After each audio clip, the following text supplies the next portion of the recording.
Boa noite, o Kleiberson. É isso? Que acabou de entrar?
Boa noite, Francisca.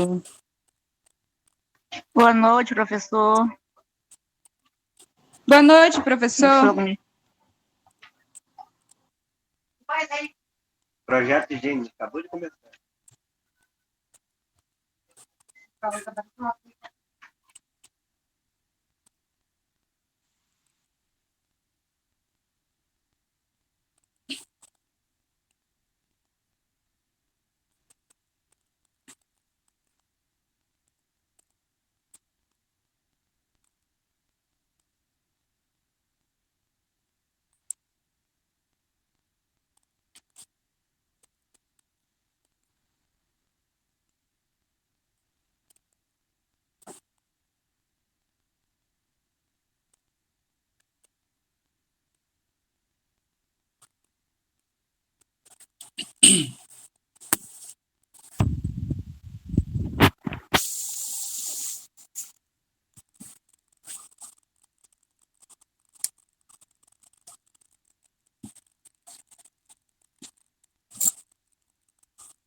Bem, pessoal, boa noite a todos.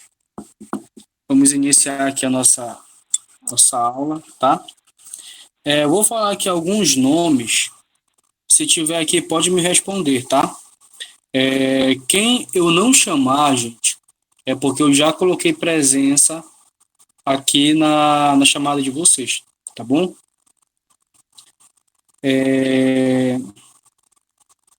Aisha Aline.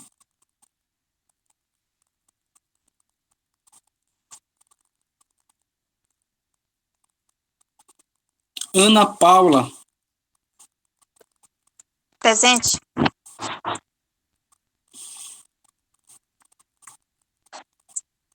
Andressa Caroline.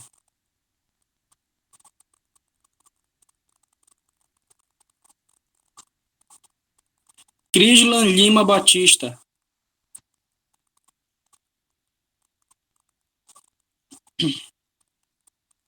Daiane Marques Moura. Deise Oliveira. Ederson Félix.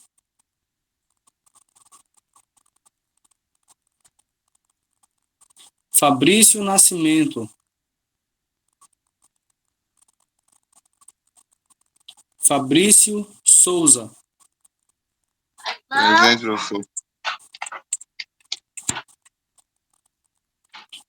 Francisca entrou, tá aqui. Girlane Abreu.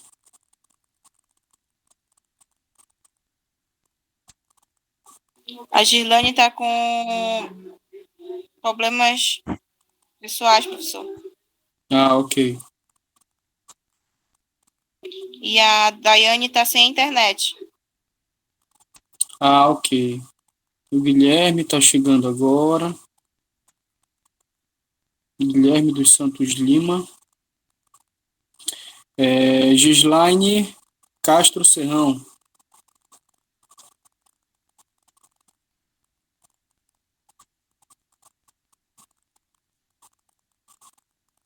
O Guilherme Santos Lima é o que entrou agora, né? Isso. Ariana Lima.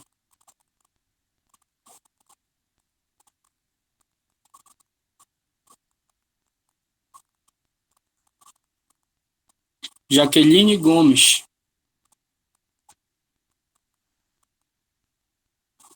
Cauane.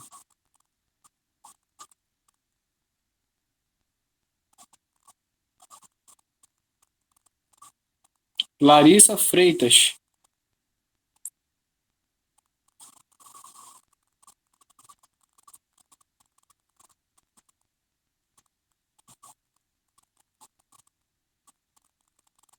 Larissa Freitas.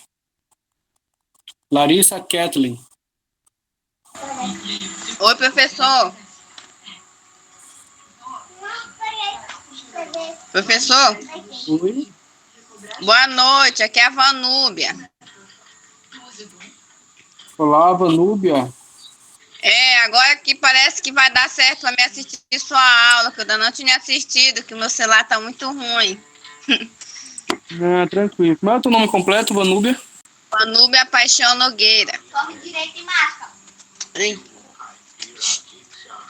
É com V ou é com W? Com W.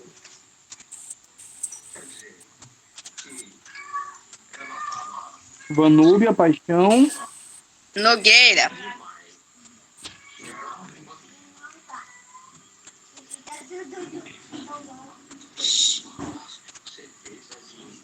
Ok.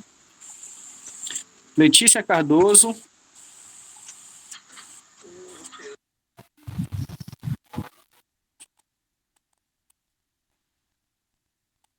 Lucivânia Félix. Maria do Socorro. Estou aqui, professor. Você é a... Silvânia Félix, você está aqui. Tá. Silvânia Félix. Tá bom.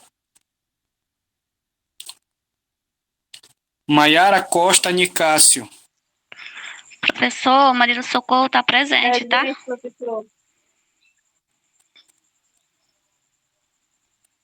Ok. Maiara Costa Você Nicásio. ouviu, professor? Sim, eu vi. Professor. Tá ok. Sim, estou aqui. Maria José Salles.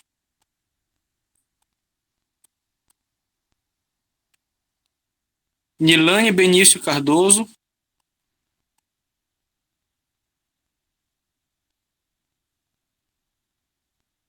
Ruane Abreu.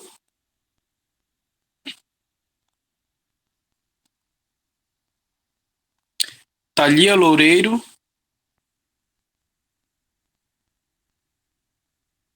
E Verônica Silva.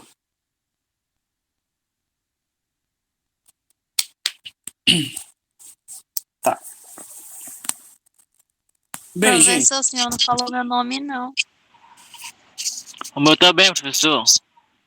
Os que eu não chamei, tá, gente? É porque eu já coloquei presença aqui, tá bom? Conforme vocês foram entrando, eu já fui fazendo a chamada de vocês. Aí alguns que eu não consegui identificar, que eu tô perguntando agora. Tá bom? Ah, tá. Pra Tá gente bom. ganhar um pouquinho Tá de bom. tempo, Ok. tá bom?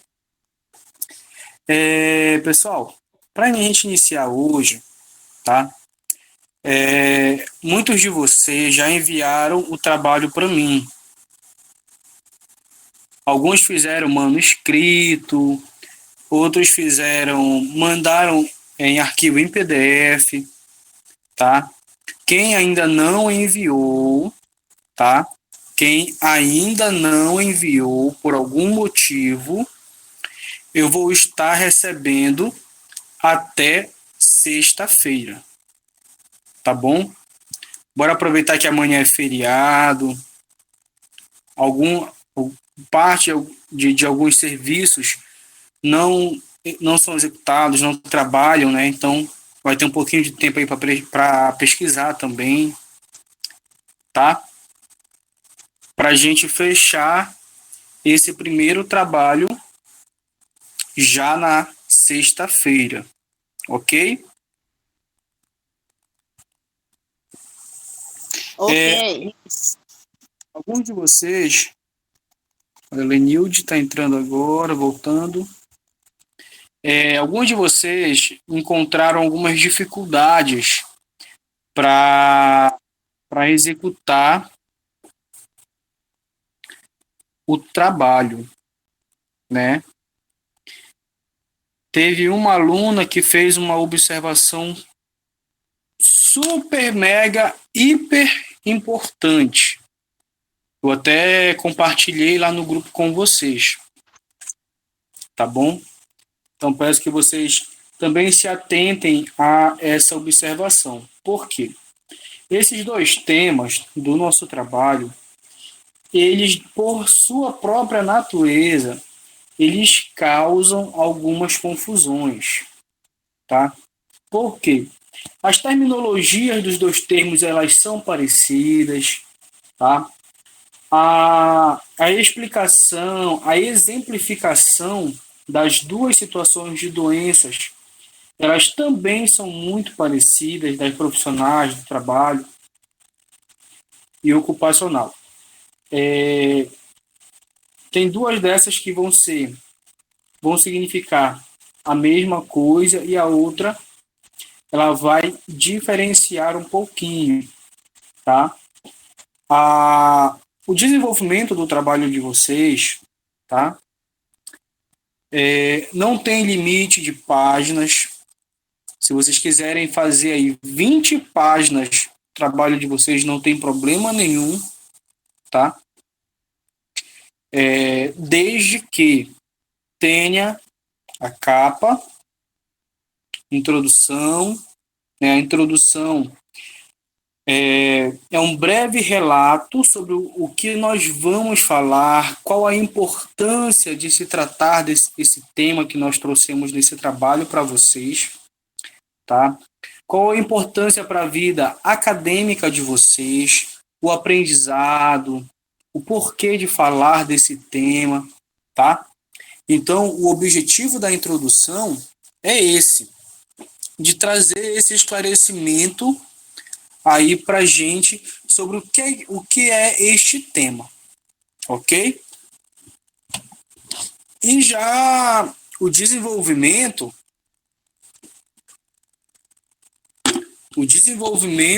é... Só ajeitar aqui meu equipamento.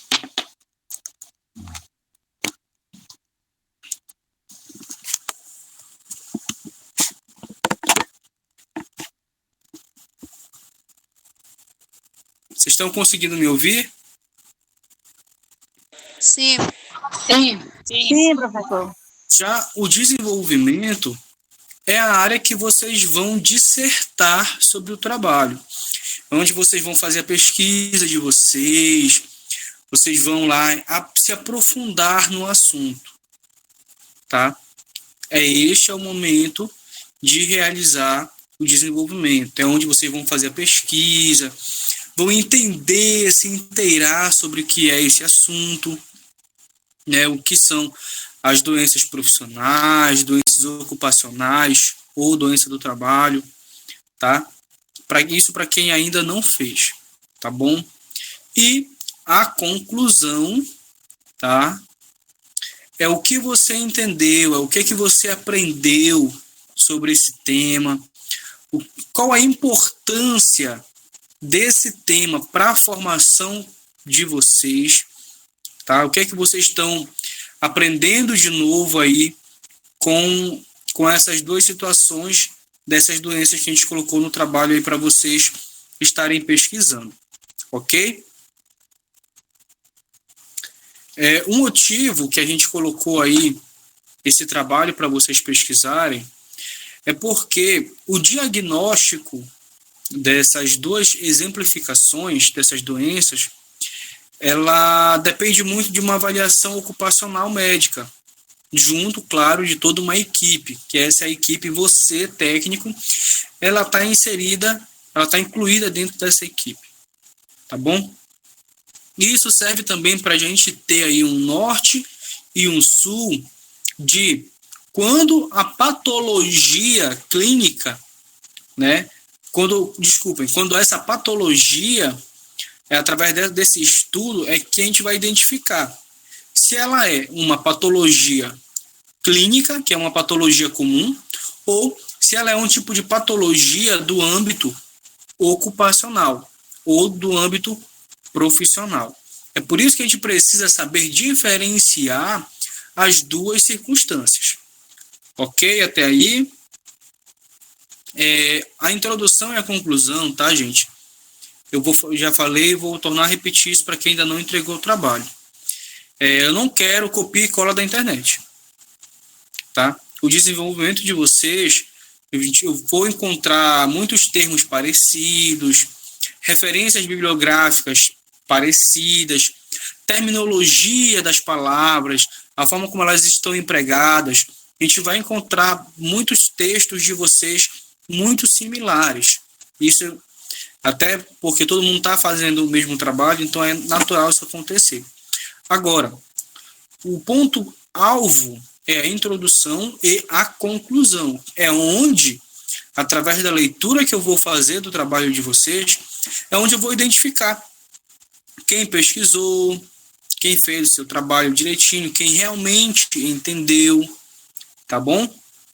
E quem colocou a referência bibliográfica, eu também vou pesquisar ela, para saber, né, se a fonte ela é segura.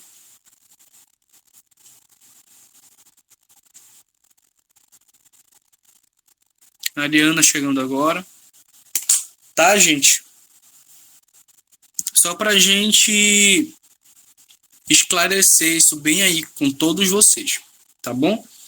Então, quem ainda não enviou o trabalho, tá? Tem até sexta-feira para fazer esse envio, tá? Por quê?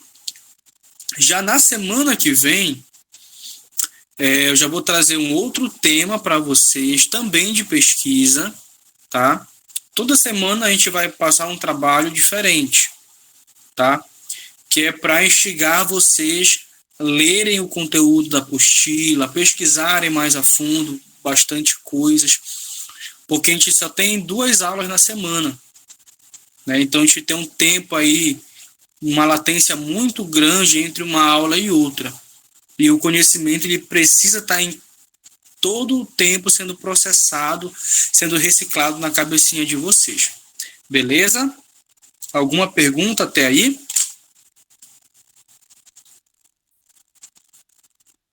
Professor, essa sua atividade que você vai passar para entregar na próxima semana, no caso, que dia mais ou menos o senhor vai querer receber essa outra atividade que você vai passar?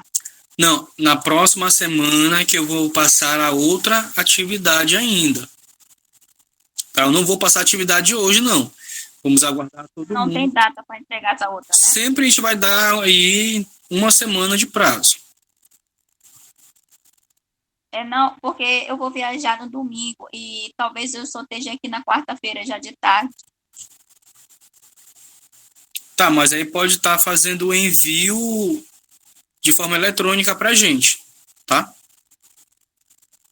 Sim. Eu quero ver se lá no final da última aula, quero ver se eu consigo trazer uma surpresa para vocês, tá? Eu acredito que vocês vão gostar, viu? Eu acredito que vocês vão gostar. Eu já fiz essa surpresa em outra turma e foi muito legal, foi muito benéfica, tá, gente? Mas, bora deixar aqui de um pouquinho de enrolação. Vou começar a compartilhar aqui a tela com vocês. Tá?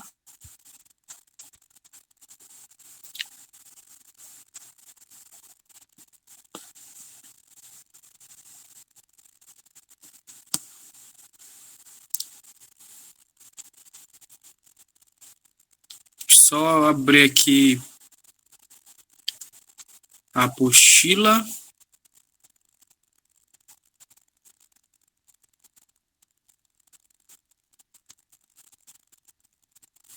só um instantinho.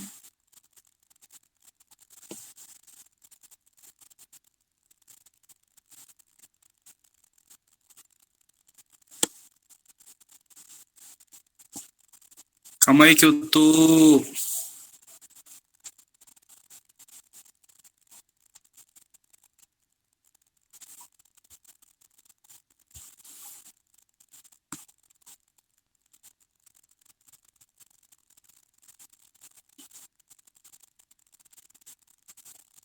Ah, tá aqui.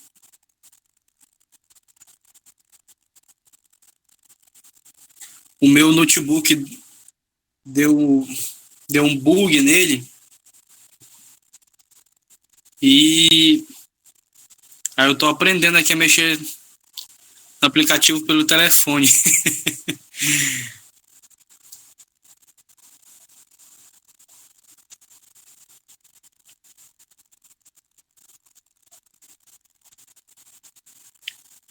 A minha tela, tá? Vocês estão conseguindo ver a minha tela? Sim. Ok.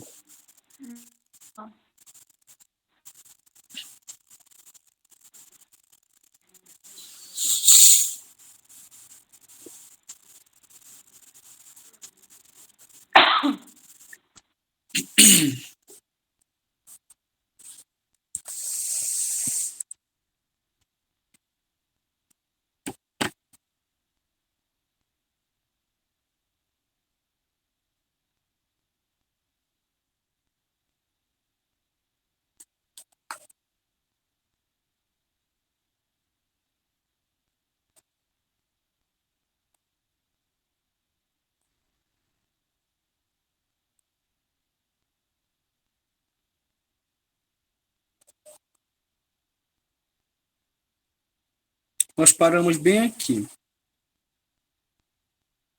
A apostila tá aparecendo para vocês? Tá, professor.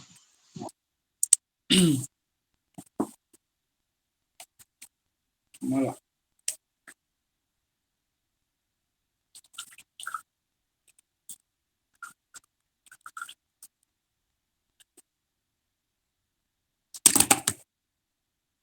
Atenção, Rafael, tá conseguindo gravar a aula?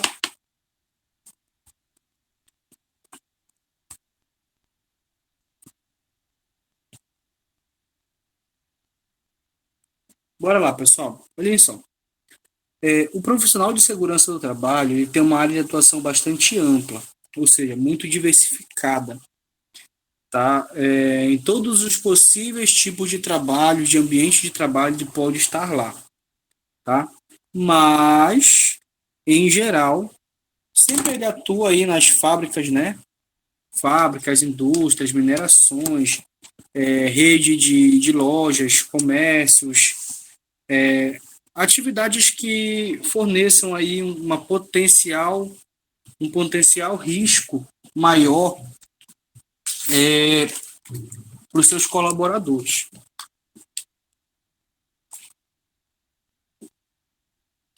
Tá? Também, devido à nossa crescente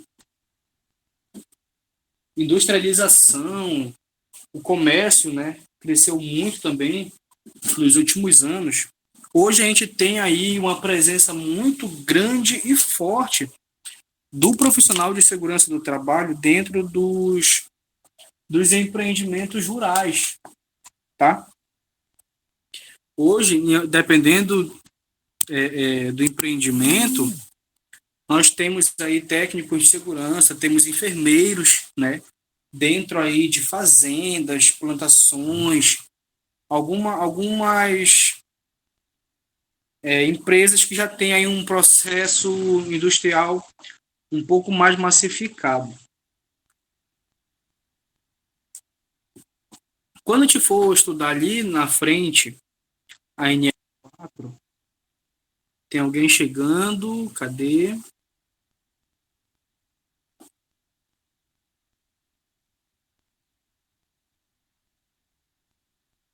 É o Ederson.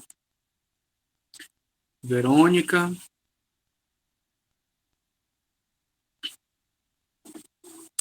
E conforme as empresas elas vão crescendo, elas vão ter que aumentar o seu quadro do SESMIT, que é algo que a gente vai ver um pouquinho ali na frente, daqui a pouquinho.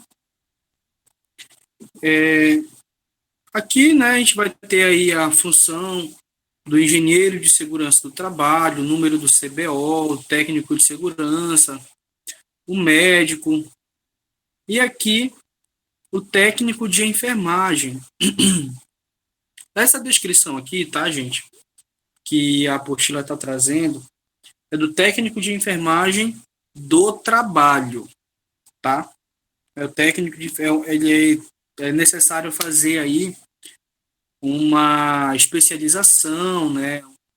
Acredito eu que dá em torno aí de uns 6 meses, além da formação técnica normal, tá? É um semestre, passa rápido. Recentemente, na região aqui do Jari, nós tivemos uma grande procura, inclusive, sobre técnicos de enfermagem do trabalho, e não achamos. Teve que trazer aí algumas pessoas de fora. Tá? Então, o técnico de enfermagem do trabalho, ele vai estar inscrito no CBO 322215. E o que é este CBO? É o Código Brasileiro de Ocupação. O técnico de enfermagem vai ter um CBO bem semelhante, e o técnico de enfermagem do trabalho ele vai ter essa numeração aí, lá no seu contrato de trabalho, na ficha de registro, lá na carteira de trabalho também. Isso aí, gente, toda função, tá, que existir no mundo, tá, vai ter aí um CBO, tá bom?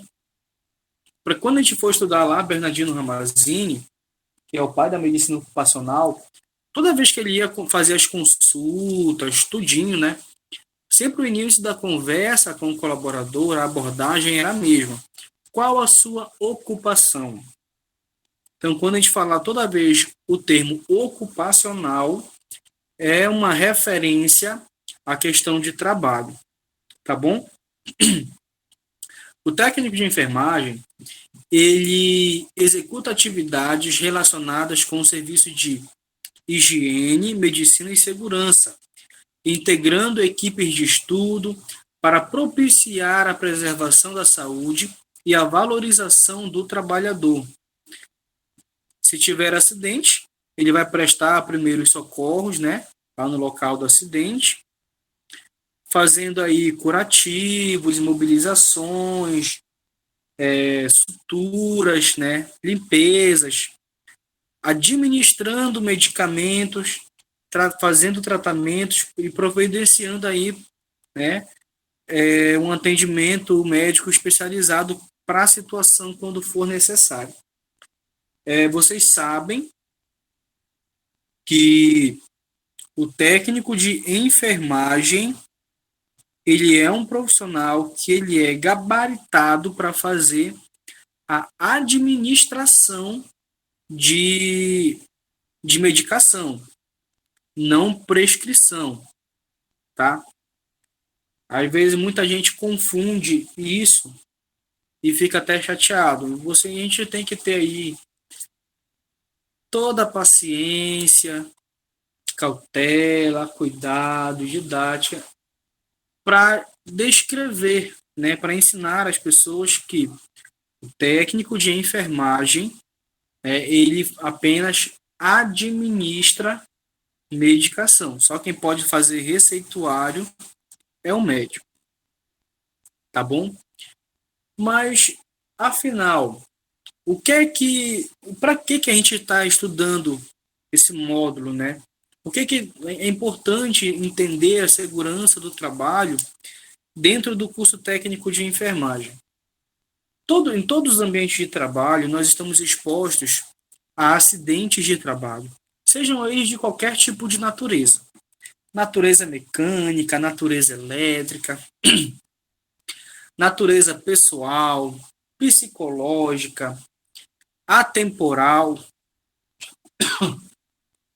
desculpa, fenômenos naturais, né? Então, tudo isso aí são exemplificações de circunstâncias que podem gerar acidente. O ambiente de trabalho aí é o local onde o ambiente onde se desenvolve as ações de trabalho, convivência, permanência dos trabalhadores no exercício da sua atividade laboral. O ambiente de trabalho de vocês provavelmente vai ser hospital, posto, vai ser laboratórios de análises, vai fazendo retirada de material. Esse é o âmbito, é o ambiente de trabalho de vocês, técnicos de enfermagem. O ambiente do trabalho é importante para a segurança e a qualidade de vida dos trabalhadores. Muitos desses, acrescentando os tempos de deslocamentos, né, de sua residência, trabalho e residência, chegam a ficar mais de 70% do seu tempo diário dentro do ambiente. Então, por isso que a gente tem que ter aí os locais mais agradáveis possíveis, tá?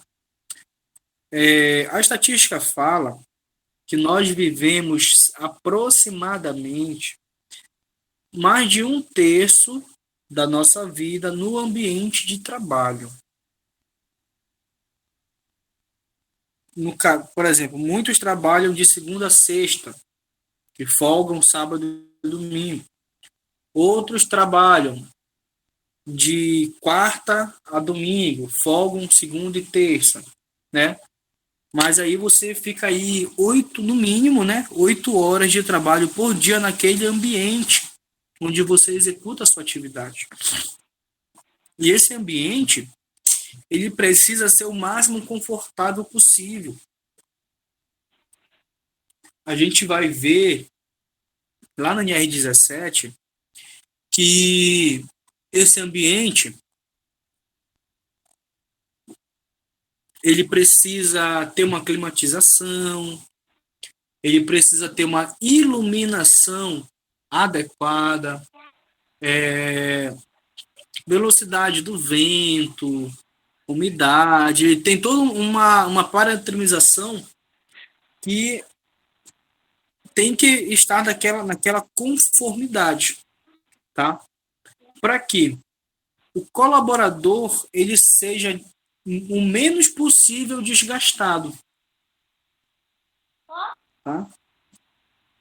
Eu não sei se vocês já chegaram em ambientes onde você entra e parece que morreu alguém, aquele tipo um clima de luto, né? E a gente já fica agoniado, não fica confortável, fica aquele negócio estranho. E muitas das vezes é a mobília do local, é a cor como ele está pintado, é a forma como as pessoas que trabalham naquele local, a forma como elas se tratam, tá? Então o ambiente de trabalho ele visa muito mais esse lado, né, de ter um conforto, de ter uma condição boa para executar as atividades laborais. E junto com isso vem a organização, tá, do ambiente. Eu nem vou me prender muito ao texto, mas eu vou usar um programa que ele é muito conhecido dentro das empresas, que é o programa 5S. Alguém já ouviu falar disso? 5S?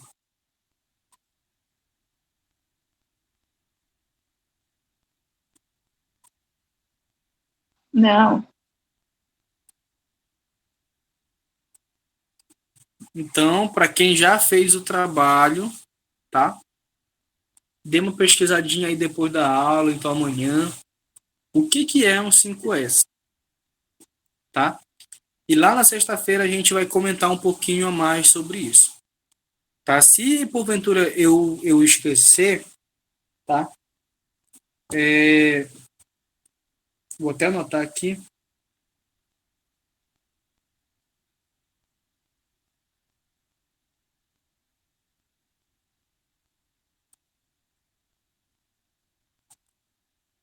Pronto. E, professor, como é o que o senhor falou para pesquisar? É o quê? 5S? Como é?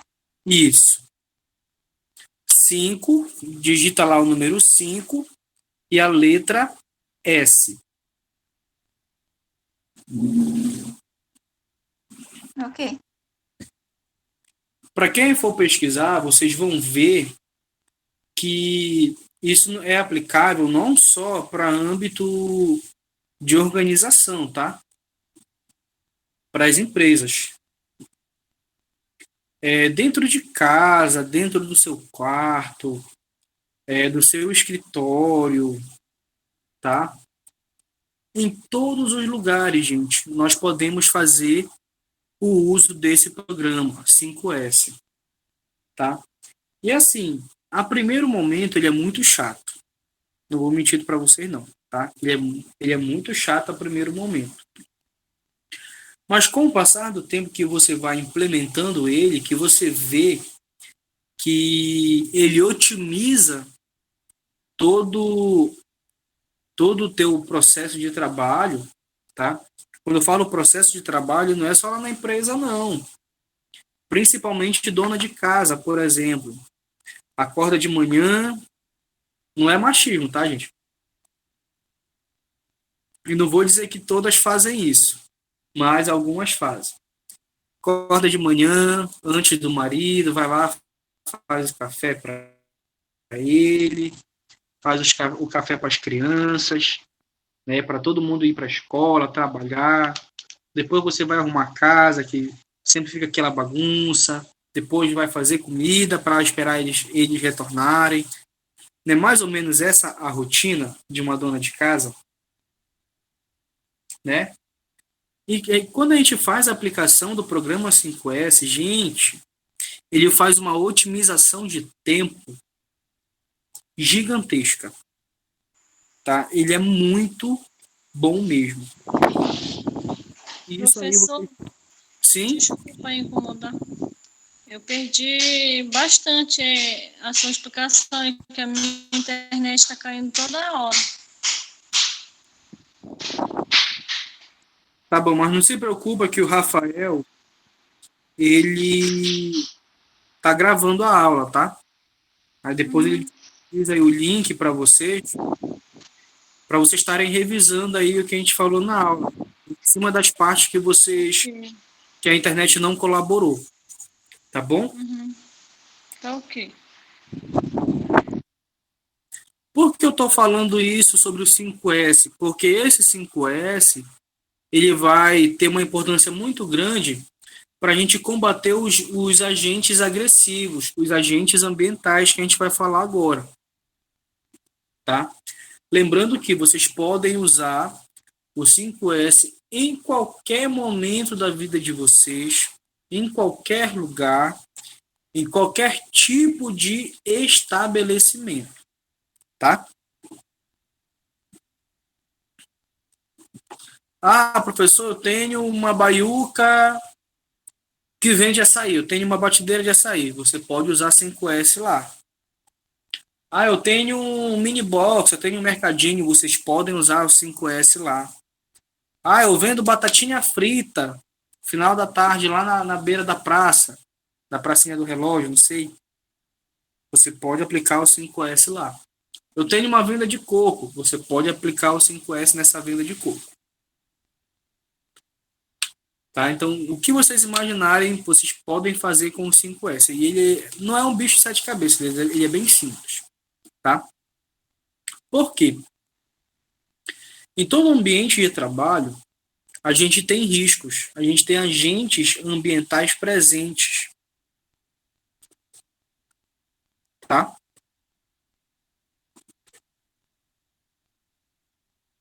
Então, vamos lá.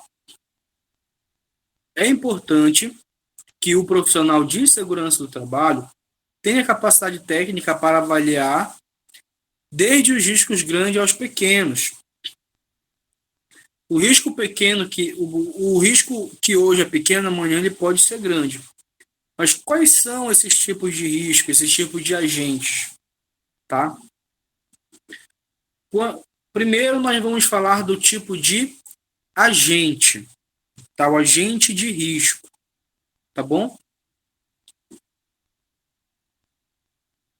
Então, começando aqui, o risco, né?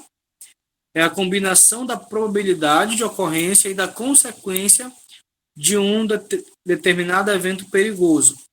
Fonte ou situação com potencial para provocar danos em termos de lesão, doença, dano à propriedade, meio ambiente, local de trabalho ou a combinação de todos esses juntos. Esse aí é o risco, tá?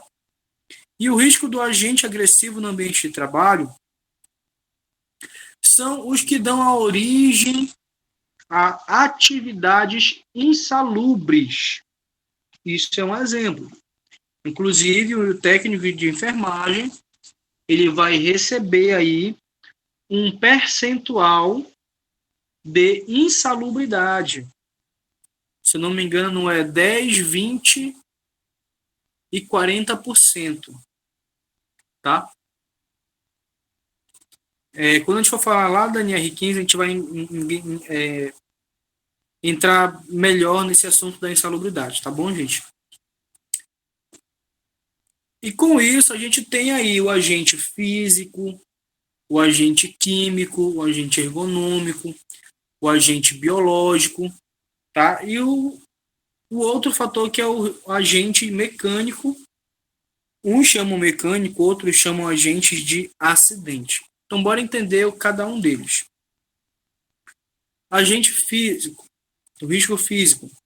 Considera-se agentes de risco físico as diversas formas de energia a que possam estar expostos os trabalhadores, tais como ruído, calor, frio, pressão, umidade, radiações ionizantes, radiações não ionizantes, vibração, pressão anormal, tudo isso aí está englobado no agente físico, tá bom? Bora dar um exemplo aí, muito simples para vocês entenderem o tipo do agente físico. Eu acredito que quase todos vocês já entraram dentro de um posto ou dentro de um hospital em algum momento da vida. Então, a gente já tem mais ou menos aí uma noção, uma base de como alguns procedimentos acontecem. E um deles é, deixa eu ver, o processo de fazer aí esterilização de instrumentos. Tem máquinas específicas para isso, né? Então, bora imaginar aí que você finalizou um procedimento cirúrgico, sei lá, um parto cesáreo.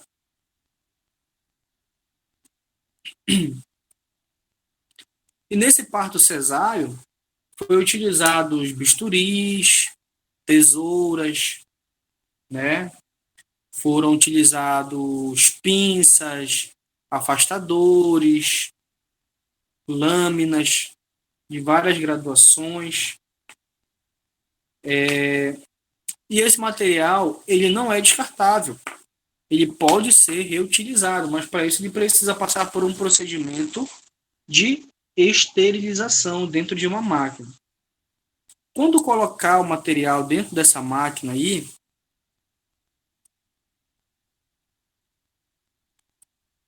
quando colocar o material dentro da máquina, essa máquina ela é ligada à energia e ela gera um barulho bem incômodo, de uma tal maneira que você não consegue ficar dentro da sala de esterilização. O motor faz barulho, conforme é jogado lá os componentes nos instrumentos, os instrumentos se chocam um contra o outro. Bora imaginar essa situação. Então, nós temos aí a presença do risco ambiental físico chamado ruído, tá? O ruído é o barulho, é aquele som que está sendo gerado decorrente ao processo da esterilização do equipamento. Agora, vamos imaginar que dentro de um hospital exista aí umas 30 máquinas de esterilização dentro de uma mesma sala. Deve ser terrível, eu já passei por isso. Já? É a estufa chamada, né? Isso. É horrível. É um barulho. É horrível, imagina. Mais de uma. É um barulho estarrecedor. É. Aí, o que a gente pode fazer? Aqui o texto está dizendo que o risco físico ele é um tipo de energia, né? E energia, ela se transporta por meios físicos, né? E como é no caso do ruído, ele vai se transportar através das vias sonoras em megahertz, que é a frequência do som, tá? Então, nós da segurança do trabalho, vamos lá, vamos fazer uma medição, vamos colocar um aparelho lá dentro e vamos fazer uma amostragem de dose de ruído. Tem que ter um aparelho lá específico chamado dosímetro. Antigamente era utilizado um outro equipamento chamado decibelímetro, só que ele dava uma margem de erro muito grande, tá? Então foi feito aí vários estudos e foi feita a viabilidade do uso do aparelho dosímetro. O que é esse aparelho? Ele é... Vocês lembram do Walkman? Alguém lembra do Walkman? Às vezes dava para colocar fita. Sim. Né? Dava para colocar CD no Walkman para a gente estar ouvindo, né? Era aquele um negócio quadradinhozinho. Bora imaginar que o receptor que faz o processamento dos dados é mais ou menos do tamanho de um Walkman. E ele tem um fio de microfone, um P2, se não estou enganado, que ele é acoplado geralmente próximo à cintura, e esse fio de microfone, ele sai de dentro desse aparelho, e ele é pendurado num colaborador bem próximo aqui da altura da orelha. Aí fica um microfonezinho para fora, só para fazer uma amostragem do ruído que você ouve, tá? Aí depois vai para um laboratório, é feito um cálculo em cima disso, para ter a determinação se esse ruído que está sendo gerado dentro da estufa, dentro da área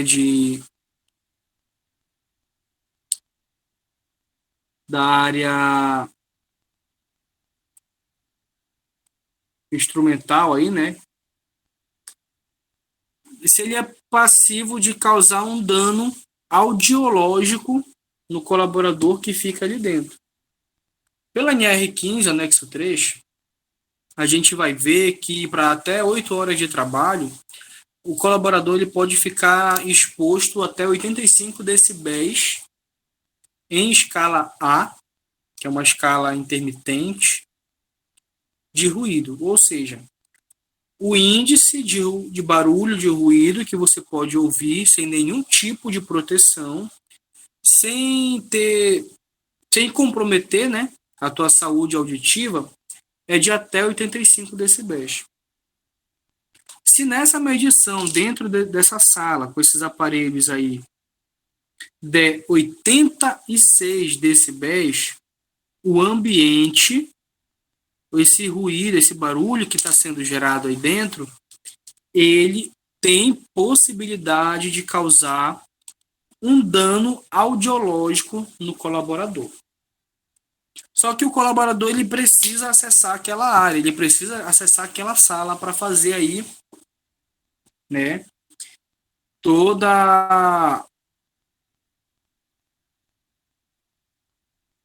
o procedimento, né, de esterilização. E então o que nós vamos fazer? Nós vamos aplicar a proteção, o equipamento de proteção individual, o EPI, para esse colaborador. E o que vai acontecer? Aquele ruído lá que estava em 86, 90 decibéis, ele vai ser diminuído e ele vai ficar aí menos de 80. Ou seja, por mais que o barulho que esteja sendo gerado seja acima do limite de tolerância, com a proteção adequada, você acaba rebaixando esse nível de barulho em uma quantidade que o nosso corpo ele suporta. Então, não vai trazer nenhum tipo de prejuízo para a nossa saúde. Tá bom? A mesma coisa vai acontecer com o calor, tá? Quando a gente fala desse calor, gente, não é o calor do sol de meio-dia, tá bom? Que geralmente aqui na nossa região a gente consegue chegar aí a 38, 39 graus brincando. No Nordeste chega até 40, às vezes passa. Esse calor que a norma, que o agente físico se refere, ele é de fonte artificial. Geralmente são caldeiras, vasos de pressão, fornalhas, tá? Por exemplo, churrascaria, padaria, pizzaria, são fornos, né, onde a pessoa que controla ali o material que entra, qual tempo que precisa ficar lá, né, ele fica exposto ao calor. Então, é uma fonte artificial. A mesma coisa é o frio. Nós temos aí câmaras frigoríficas de diversos tamanhos, para diversas finalidades. Algumas chegam a temperatura abaixo de 0, tá? Então, quando a gente fala sobre risco físico, é toda essa exemplificação. Beleza? Tá ficando alguma dúvida? Alguém quer perguntar alguma coisa?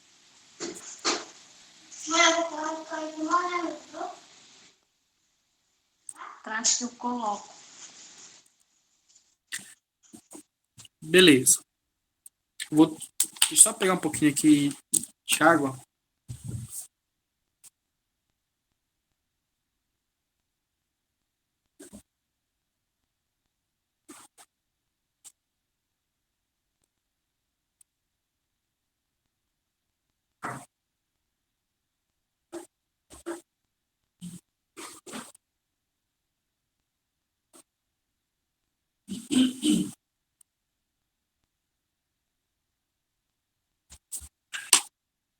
A garganta aqui já começou a pedir lona já. Mas a gente vai seguir. São os brasileiros. Risco químico, gente.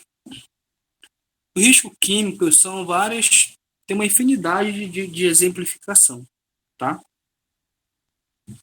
Mas eu vou procurar fazer da forma mais sucinta possível, tá bom? Risco químico, gente, é todo tipo de produto, substância que tem qualquer tipo de componente químico que é manuseado em um laboratório, tá? Ou, algumas vezes, ele é o resultado de um processo. Como assim? Dentro de casa, por exemplo, todos nós temos produtos químicos. Como assim? Vocês já se deram conta que vocês têm produtos químicos dentro de casa? Água sanitária, desinfetante, shampoos, condicionadores,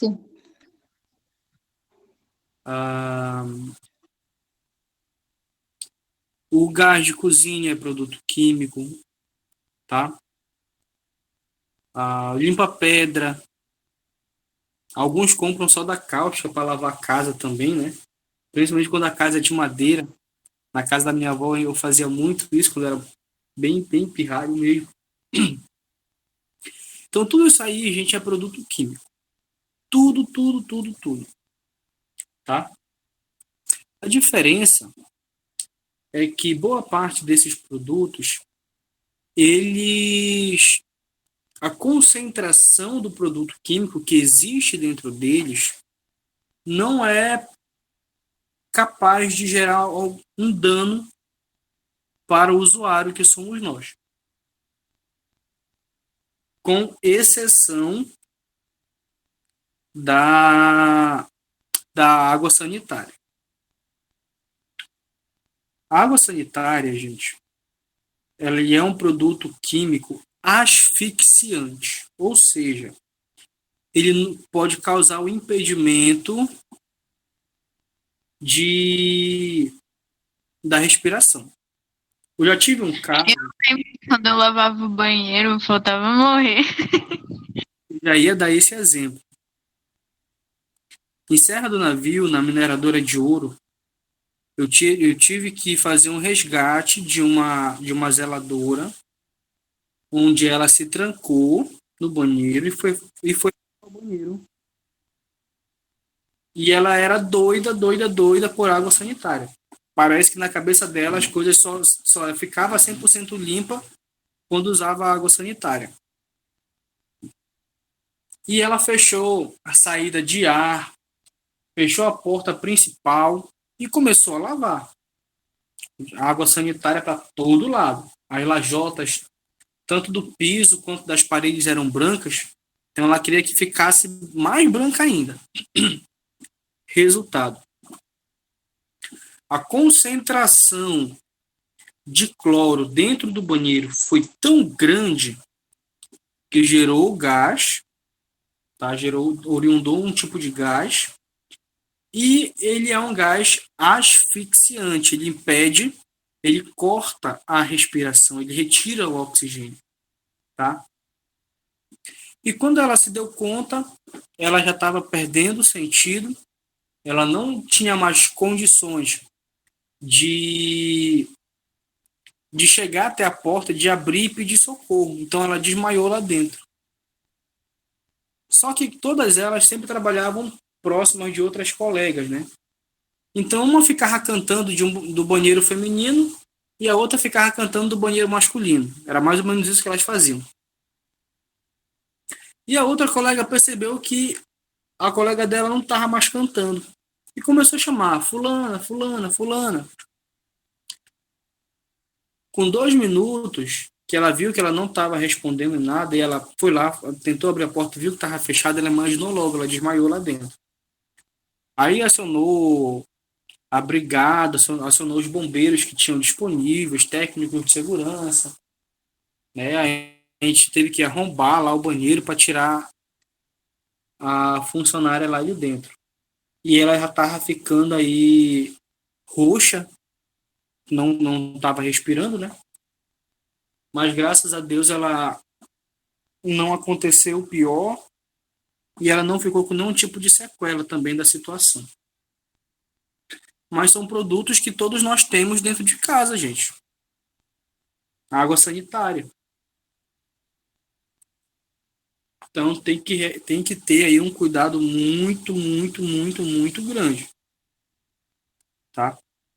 Isso é só para vocês entenderem a potencialidade e a gravidade do risco desses produtos químicos. Mas nós temos outras exemplificações, tá? Nós temos aí gases, que foi o que gerou lá a situação do cloro. Nós temos fumos metálicos. Geralmente ele é resultado do procedimento de solda. Não sei se tem alguém aqui que faz solda, né? Mas enquanto o soldador está ali, né, queimando o eletrodo, seja na solda elétrica, na solda MIG ou na solda TIG, tá gerando ali uma fumaça, tá tendo respingo, tá tendo resíduo. Então, tudo aquilo ali são fumos metálicos. São produtos químicos que, se inalados, eles, a longo prazo, eles vão trazer um prejuízo aí gigantesco para a saúde desse colaborador.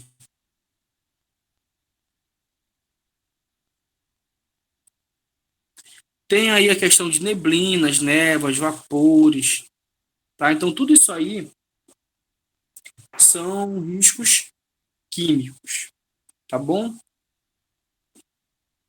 Geralmente, mais é laboratório de análises clínicas que vai ter uma exposição a químico, decorrente de alguns tipos de reagentes, né, que eles vão usar para poder fazer a determinação de alguns resultados de análise. A sala de raio-x que libera radiação também pode fazer parte? Obrigado por tocar nisso aí, tá? A sala de raio-x, tá? Ela tem a exposição a químico e ela tem a exposição do físico, tá? A parede do raio-x, da sala de raio-x, ela é toda revestida, eu não sei se é com chumbo, se é com urânio, me falhou agora na mente qual é o tipo de metal precioso, que ele impede que a radiação do procedimento do raio-x ele saia do local, daquele âmbito da sala. Só que o técnico em radiologia, ele fica o tempo todo lá dentro. Então, ele está exposto aí a esse risco químico, que é decorrente, né, aos revestimentos, ao processo do raio-x em si. Só que essa exposição, ela também vai lá para o risco físico. Olha ali, nós temos radiações ionizantes e radiações não ionizantes. Vamos entender aí a diferença de cada uma delas, e é muito simples. A radiação não ionizante é um tipo de radiação que nós podemos receber, tá? Mas ela não é capaz de quebrar uma célula do nosso corpo ou fazer a mutação de um átomo, por exemplo, de uma das nossas células, tá? Um exemplo disso é a radiação que nós temos solar. A radiação solar. A radiação solar, ela não é capaz de fazer uma mudança biológica do nosso organismo ou de uma célula. Ela vai trabalhar muito a nossa epiderme, né, que são aí os cânceres de pele que existem hoje. Tá bom? Isso é a radiação não ionizante. Nós temos aí os raios alfa, gama, beta, tá? Por exemplo, a máquina do ultrassom. Todo mundo já conhece, né? A máquina do ultrassom. Aquilo ali é um tipo de radiação, mas é uma radiação não ionizante. Ela não possibilita que alguma parte do nosso organismo biológico seja alterado. Diferente da radiação ionizante. Tá bom? A radiação ionizante, a gente vai usar aí o exemplo do técnico de radiologia. Ele, com o passar dos anos, ele pode desenvolver uma série de doenças decorrentes à prática do trabalho dele. Isso é um exemplo.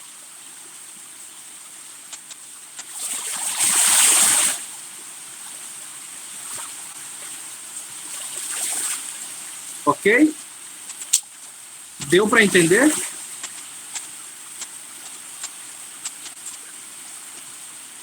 Sim.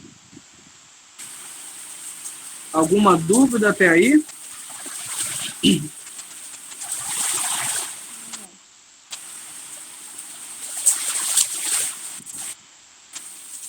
Atenção, pessoal, estão me ouvindo? Sim, professor. Eu só tinha essa dúvida mesmo, porque eu coloquei lá no trabalho, eu deduzi. Gente do céu, meu Jesus. Tá caindo uma chuva aqui que parece um dilúvio. Aqui em Vitória está chovendo também, professor. Tá chovendo em Almerim? Eu estou em Vitória, aqui está chovendo. Almeria não sei. Choveu um pouquinho, mas já passou. Aqui está chovendo é agora mesmo.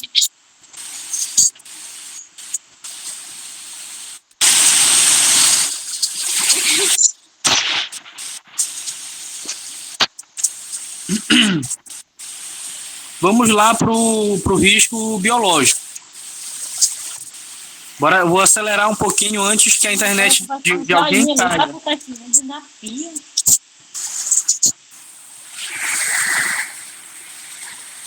O risco biológico, gente, é o agente ambiental mais presente na função de vocês. Tá? Por quê? Dentro do agente biológico, nós temos aí vírus, fungos, parasitas, bacilos, né, bactérias. E hoje, né, a gente está vivendo aí um período muito conturbado, né, para a saúde pública do nosso país, decorrente a um vírus que foi decodificado, né?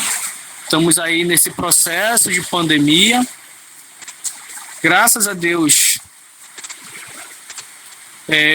a gente tem uma esperança hoje, né, através da vacina, de conseguirmos vencer esse vírus, vencer a pandemia, mas é um processo ainda lento.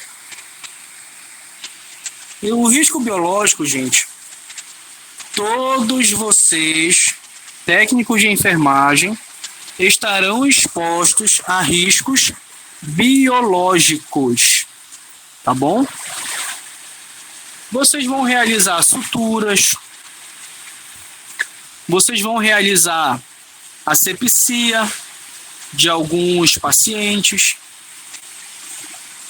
dependendo de situações, de casos, vocês vão ter contato com as vísceras do paciente, no caso de um óbito,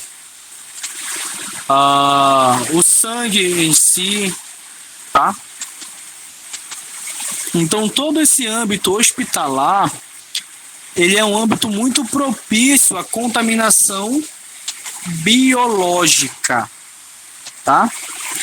Por esse motivo, desse risco e de não ter uma forma mecânica, uma medida de engenharia que possa diminuir, que possa impedir o contato de vocês a essa exposição, é decorrente a essa situação que vocês recebem, por exemplo, o adicional de insalubridade decorrente à exposição biológica. Tá, gente? Os riscos biológicos, eles estão escondidos em diversos lugares, né? O exemplo disso é o próprio coronavírus. Ele pode estar em todos os lugares. A diferença é que ele não se transmite pelo ar. Ele se transmite através do contato com uma superfície já contaminada. Tá? Sobre o risco biológico, vocês têm alguma pergunta? Alguma dúvida?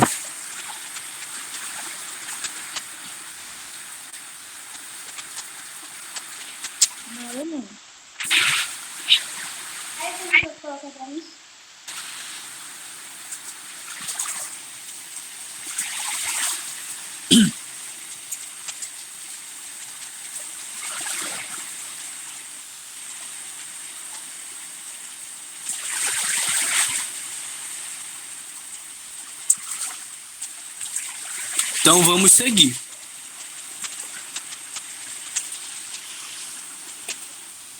Risco ergonômico. Qualquer fator que possa interferir nas características psicofisiológicas do trabalhador, causando desconforto ou afetando a saúde, tais como levantamento de peso, ritmo de trabalho excessivo, monotonia, repetitividade, postura inadequada, trabalhos em turno ou trabalhos noturno, tá? Mobília do teu ambiente de trabalho que não é compatível com o teu corpo, com a tua altura, tá? Tudo isso aí, gente, é a ergonomia. Resumindo, colocando em outras palavras, a ergonomia, tá? Ela é o melhoramento, é um processo de melhora do ambiente de trabalho com o intuito de atender a característica psicofisiológica do trabalhador. Palavra bonita, né? Psicofisiológica. Vamos entender isso aí, gente.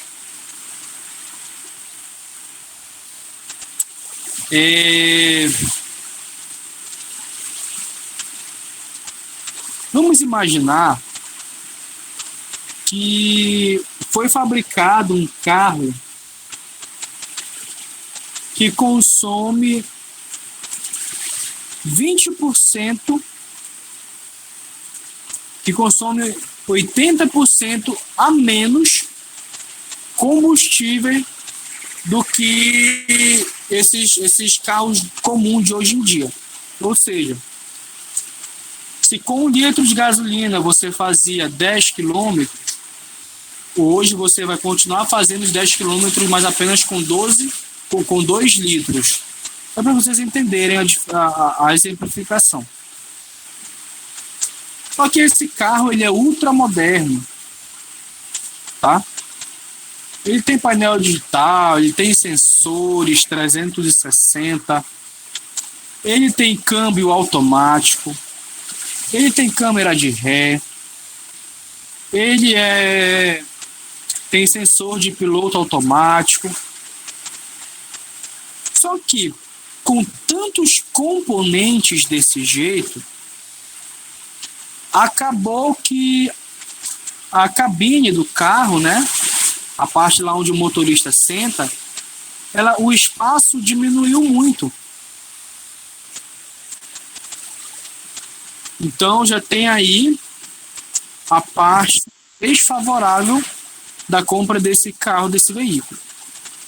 Agora vamos imaginar que o melhor motorista do mundo,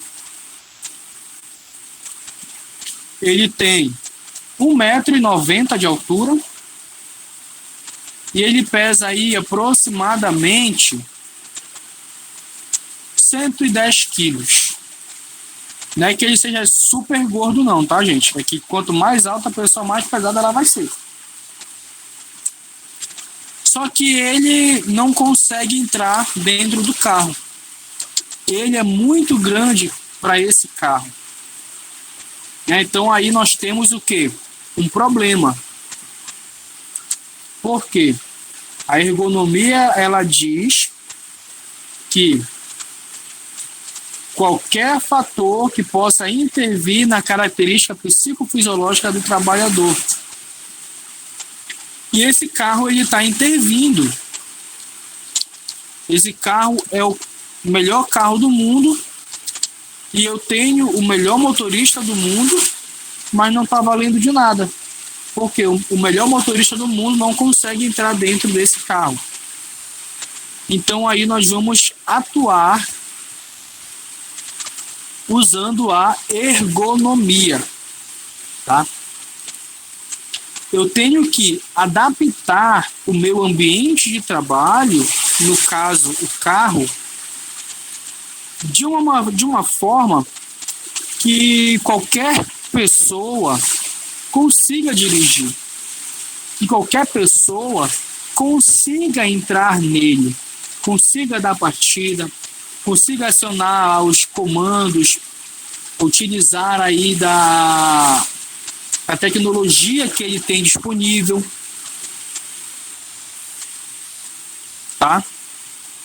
Então, eu tenho que melhorar o meu ambiente de trabalho de forma que qualquer pessoa, independente da altura, independente do peso, independente da idade, do porte físico, qualquer pessoa vai conseguir dirigir esse carro, vai conseguir trabalhar dentro desse local, tá? Por quê?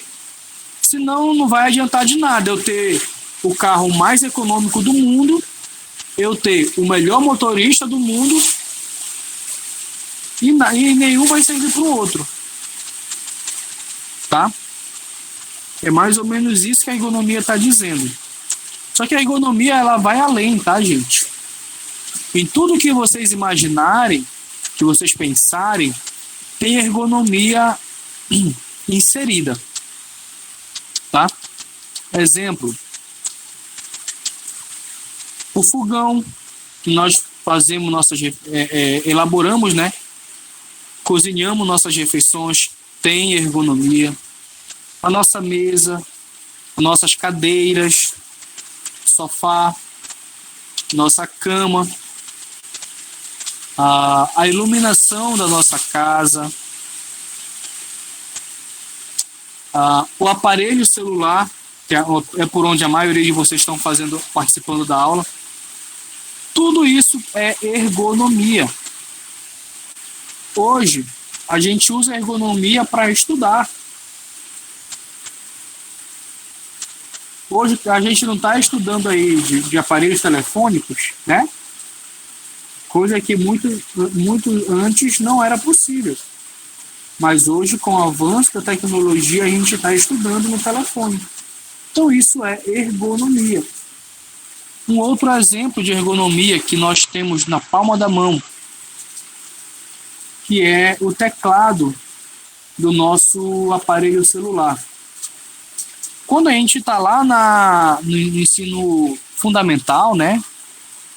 A gente está lá no abecedário, aprendendo as vogais, aprendendo as consoantes, aprendendo o alfabeto, né? A sequência do alfabeto. A gente percebe que as letras elas têm sequência. Não é isso? A gente aprende que primeiro vem a letra A, depois a letra B, a letra C, e assim por diante. E os nossos teclados, seja de computador, seja do celular, ele não segue essa sequência lógica. Vocês já pararam para observar isso? A primeiro momento, isso causa uma confusão na nossa cabeça. Por quê? A gente já aprendeu desde a nossa infância que a letra B só vem depois da letra A. E agora não. A letra B tá depois da letra C, que está depois da letra X, que está depois da letra Z, ou seja, está tudo embaralhado, né?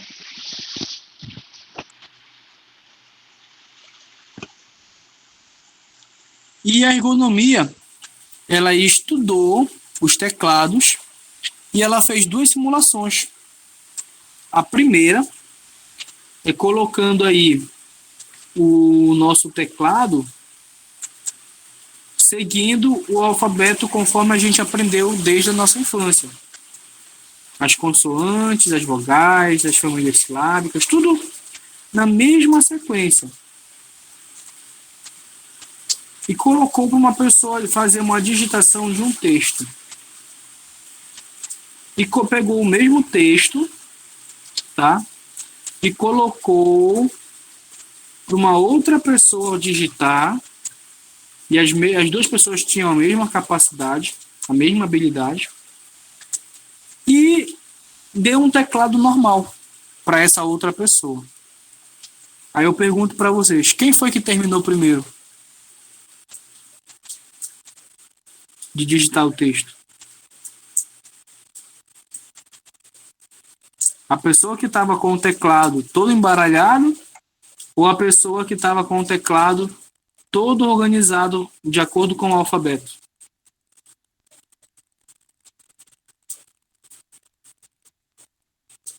A pessoa que estava com o teclado todo organizado.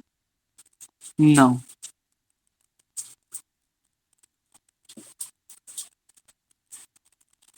Errou. A pessoa que estava com o teclado todo desorganizado, que é o teclado que nós temos hoje, ele conseguiu se digitar de forma muito rápida. Enquanto, depois que ele terminou de digitar o texto, ainda se passou mais de 1 hora de tempo para aquela outra pessoa que estava com o teclado organizado, para ela finalizar. Por que isso? Hoje, eu não sei vocês, mas tem algumas palavras que você digita sem olhar. Porque você já sabe onde está cada letra. Não é isso? Quem conversa muito aí no WhatsApp, não é isso que acontece? O que isso induz a crer, a deduzir, né? Que o nosso cérebro, ele consegue processar melhor a digitação com o alfabeto na sequência que está hoje dos nossos teclados. Cada dedo, quando vocês forem fazer um curso de digitação, vocês vão aprender que cada dedo, eles correspondem a uma área do teclado. Que tudo isso vai facilitar, vai agilizar o processo de digitação. E lá no final você acaba ganhando tempo, você acaba diminuindo os riscos de ter problemas, né?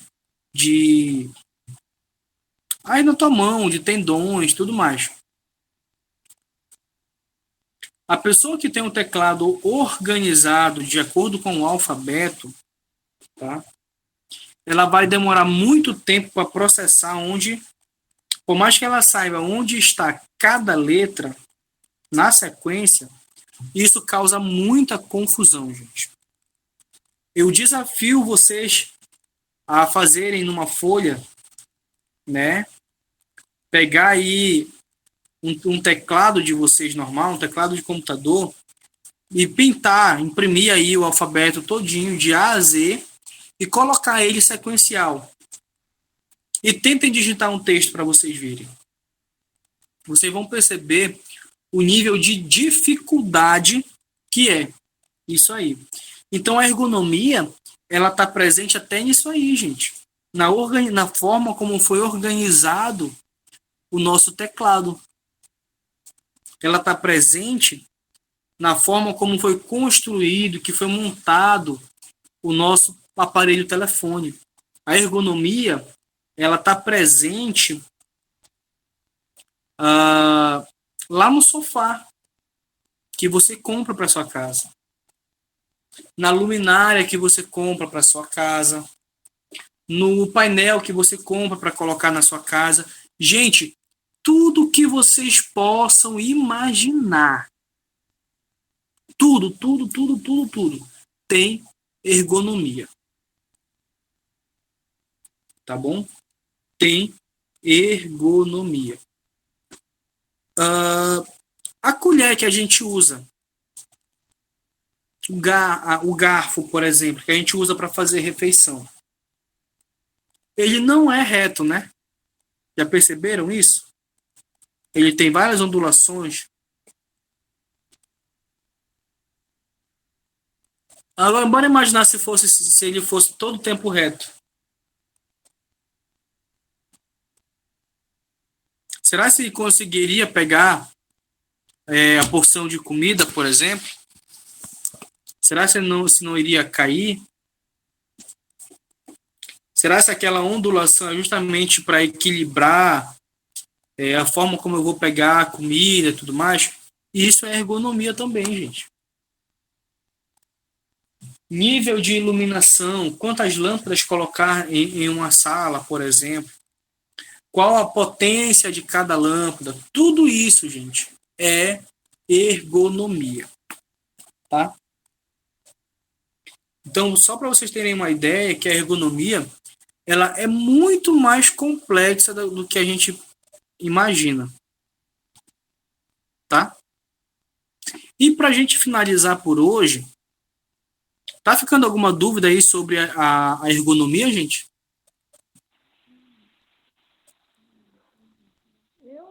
Não, professor.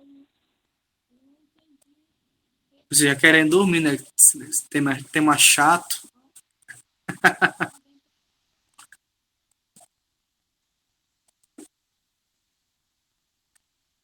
Risco de acidente.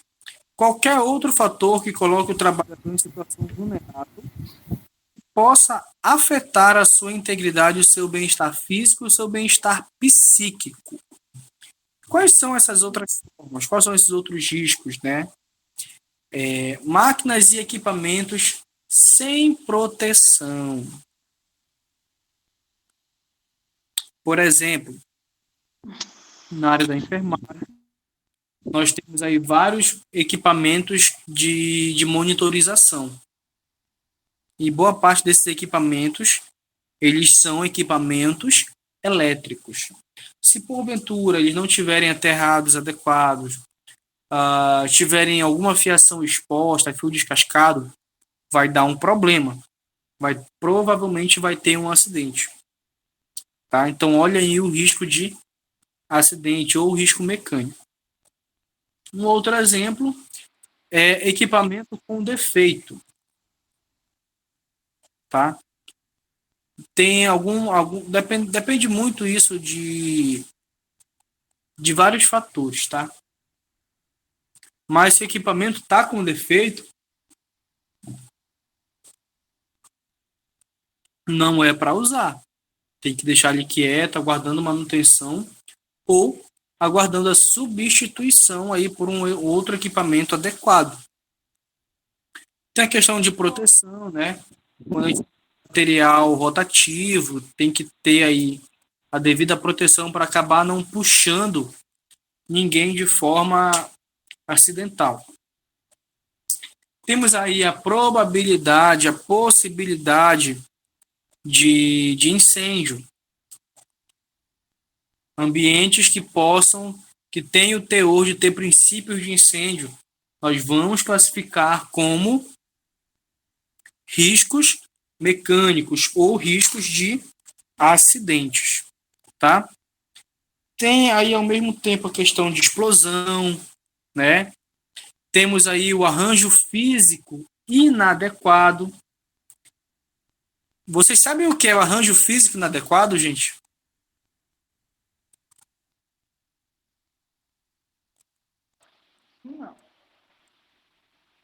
E arranjo técnico, vocês sabem?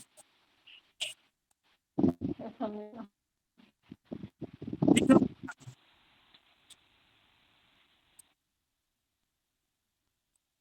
A gambiarra todo mundo sabe, né?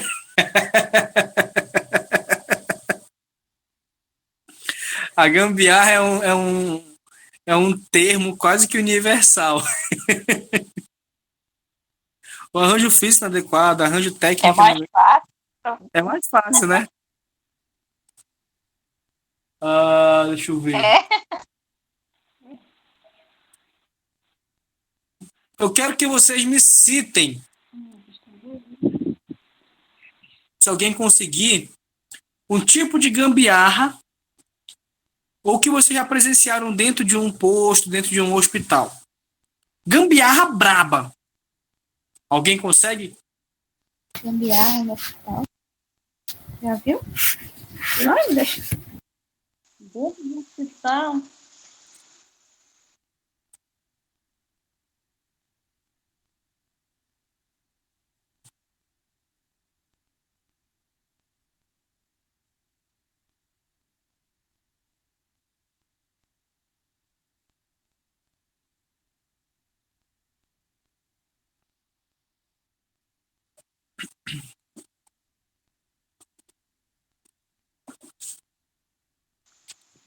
eu não sei se eu já presenciei, não. Se eu já presenciei, não estou lembrada. Ninguém? Sinceramente, eu não lembro. Eu trabalhei em posto de saúde, assim, 4 anos, mas não estou lembrada, não. Professor, aqui eu não sei que tipo de gambiarra, mais ou menos, eles já utilizaram. Eu sei lhe dizer que eu participei de uma cirurgia. Aliás, eu fui a paciente. Meu Então, Deus! eu morava em Tucuruí, então lá eu vi muitas coisas dentro do hospital. Meu último filho que eu tive, né, eu passei a minha gravidez, a maior parte da minha gravidez, dentro de um hospital. E aqui em Almeri, quando eu cheguei aqui em Almeri, eu fui fazer uma laqueadura, né? E quando eu entrei na sala de cirurgia, eu achei muito estranho, porque enquanto eu estava na mesa de cirurgia, o médico estava me monitorando com o tetoscópio, né? Não é assim o nome? Aquele aparelhinho de pressão. Como? Não, estetoscópio e o esfigmomanômetro. Por aí. Na realidade, ele me monitorava com aqueles aparelhinhos de pressão, né? Para ver como era que estava a minha pressão, não sei o que lá. Então, aquilo me fez eu ficar muito nervosa, porque eu nunca tinha passado por aquilo. Eu sofri, quando eu morava em Tucuruí, eu perdi meu primeiro bebê, então eu entrei em coma por causa que eu perdi muito sangue, e o médico me aplicou 3 anestesias geral, e eu acabei passando mal. Então, eu me acordei na mesa de cirurgia com diversos aparelhos em cima de mim, com o apitinho da maquininha.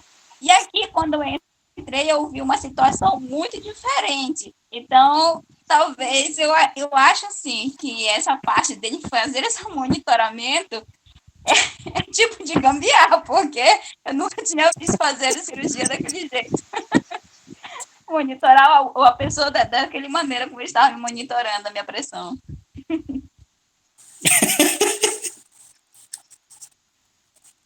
Alguém mais?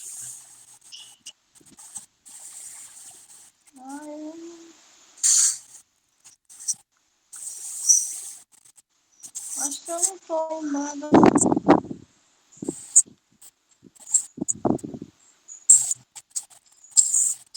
Mais ninguém, gente? Comigo aconteceu quando... Eu não sei dizer se isso é um tipo de gambiarra, né? Mas, Pode falar. assim, aconteceu...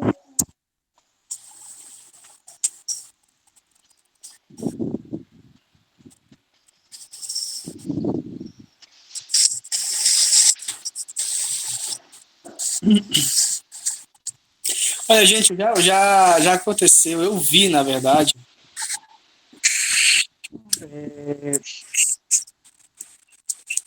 Assim, foi um arranjo técnico humano, porque não tinha outra coisa mesmo, não. Eu fui levar um acidentado, um colaborador meu, ele estava inconsciente, mas ele tinha pulso, então o coração estava batendo normal. Só que, como a localidade onde nós estávamos era muito precário, o sistema de saúde público, né? Eles não tinham esfigmomanômetro e nem estetoscópio.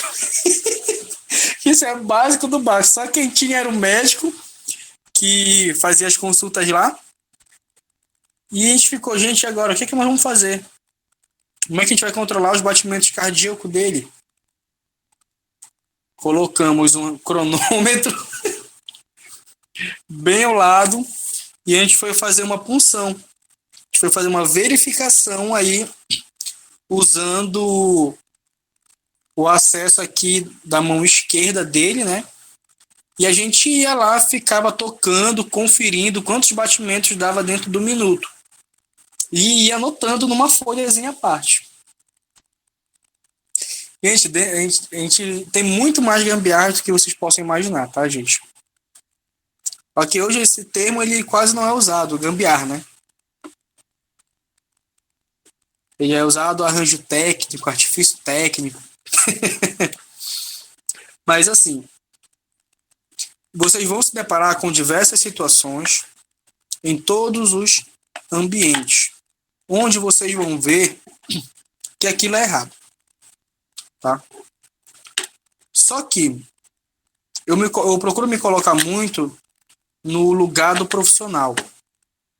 Às vezes o profissional ele se sujeita a trabalhar nessa condição porque é a única forma que ele tem disponível para trabalhar no intuito de salvar vidas. Que esse é o trabalho de vocês. Salvar vidas. Tá? Mas, conselho meu, não aceitem situações como essa. Briguem por condições melhores. Como a gente começou a aula falando, nós passamos mais de um terço da nossa vida no ambiente de trabalho. Então, nós temos que ter um ambiente bom. Tá? E são situações que a vida vai trazer para todos nós. Mas nós vamos passar por isso. Nós vamos vencer, tá? E como diz a música, quando chegar lá do outro lado, a gente vai cantar o hino da vitória. Porque eu tenho certeza que eu estou dando aula somente para vencedores. Somente para pessoas que gostam de desafios. Somente para pessoas que aceitam serem desafiadas a fazer o seu melhor. Eu me arrisco a dizer que eu só tenho aluno assim. Tá? Hoje, vocês estão enfrentando aí, todos nós, na verdade, estamos enfrentando falta de energia. Na aula de sexta-feira, eu ia cancelar a aula, viu, gente? Eu até tinha comentado com o Rafael mais cedo, por volta de 5h30 da tarde, que a energia tinha ido embora aqui na minha casa. Quando deu 7h20, a energia retornou. Eu disse, não, a aula vai acontecer normal. Alguns de vocês têm problema com internet, conexão, às vezes não conseguem entender o que está sendo falado, o que está sendo explicado. E só o fato de vocês estarem começando e terminando a aula, hoje, vocês são vencedores. Tá? Então, espero que vocês finalizem esse módulo, finalizem os próximos módulos que ainda vão estar à porta aí da grade curricular de vocês. Tá bom? Eu não vou me estender muito, porque Senão eu vou acabar atrapalhando a surpresa que eu tenho para vocês no último dia de aula. Tá? Eu tenho certeza que vocês vão gostar. Tá? Tenho certeza absoluta. Tá bom, gente? Eu quero agradecer a presença de cada um de vocês na aula de hoje. Tá? Vamos ficando por aqui.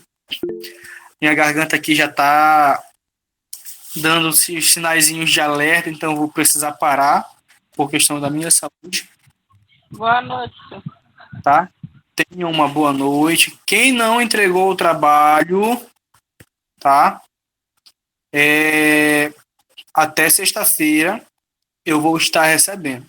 Quem não entregar até sexta-feira, infelizmente, vai ficar sem a nota desse trabalho. Tá, gente? Então peço, por favor, entreguem o trabalho de vocês. Tá bom? Se porventura alguém mandou o trabalho, ainda não abri a conversa, ainda não visualizei, não se preocupe. Tá? Eu vou visualizar de todo mundo e vou estar respondendo aí e lançando a nota de vocês depois. Ok? Ok. Boa noite, professor. Boa noite. Fiquem com Deus. Boa noite. Debaixo da proteção do nosso Boa Senhor Jesus. noite, professor. Viu? Boa noite, professor. Tchau, tchau. Boa noite, boa noite.